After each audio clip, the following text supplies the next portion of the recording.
সকল কাজের প্রতিফলন নিয়তের উপর নির্ভরশীল। সহিহ বুখারী শরীফের হাদিস।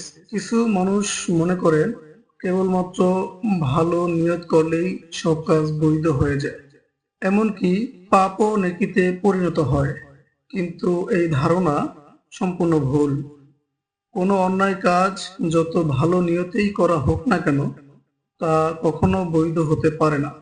উদাহরণস্বরূপ, যদি কোনো ব্যক্তি জীবিকা নির্বাহ করার সময় এই নিয়ত করে, আমি এই কাজ করছি যেন আমার নিজের ও পরিবারের হকগুলো আদায় করতে পারি, যা আল্লাহ আমার উপর ফরজ করেছেন, কিংবা আমি বাড়তি উপার্জন করলে তা গরিবদের সাহায্য ও কল্যাণের কাজে ব্যয় করব, তাহলে তার হালাল উপার্জনের প্রতিটা মুহূর্তই ইবাদতে পরিণত হবে। জ্ঞান অর্জন। যদি কেউ এই নিয়ত করে যে আমি এই জ্ঞান অর্জন করছি যেন মানুষের উপকার করতে পারি, তবে তার জ্ঞান অর্জন ইবাদত হয়ে যাবে। যেমন একজন মাদ্রাসার ছাত্র যদি এই নিয়ত করে যে আমি মানুষের কাছে দ্বীনের জ্ঞান পৌঁছাবো, তবে তার প্রতিটি মুহূর্তের পড়াশোনার জন্য সওয়াব লেখা হবে।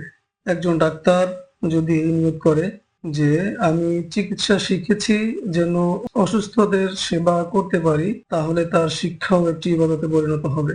একজন প্রকৌশলী যদি এই নিয়ত করে যে আমি এমন কাজ শিখব যাতে মানুষের উপকারে আসতে পারি, তবে তার শিক্ষা ও কাজ উভয়ই ইবাদতে পরিণত হবে। পেশা নির্বাচনের ক্ষেত্রে যে ব্যক্তি কোনো পেশা গ্রহণ করে, সে যদি এই নিয়ত করে যে আমি এমন একটি কাজ বেছে নিচ্ছি যাতে মানুষের সেবা করতে পারি, তবে তার এই পেশাও ইবাদতে পরিণত হবে। একজন ব্যবসায়ী যদি এই নিয়ত করে যে আমি এই ব্যবসা করছি যেন মানুষের প্রয়োজনীয় পণ্য সহজে পায়, তাহলে তাহার ব্যবসাও নেকিতে পরিণত হবে। সন্তানদের আদর করা। যদি কেউ এই নিয়ত করে যে আমি সন্তানদের আদর করছি কারণ রাসূলুল্লাহ সাল্লাল্লাহু আলাইহি সাল্লাম শিশুদের ভালোবাসতেন, তবে সে এতেও সওয়াব পাবে।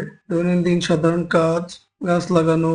যদি এই নিয়ত করে হয় যে আমি এই গাছ লাগাচ্ছি যেন একটি মানুষ ও প্রাণীদের উপকারে আসে, তাহলে এটি সদকায়ে জারিয়া হবে।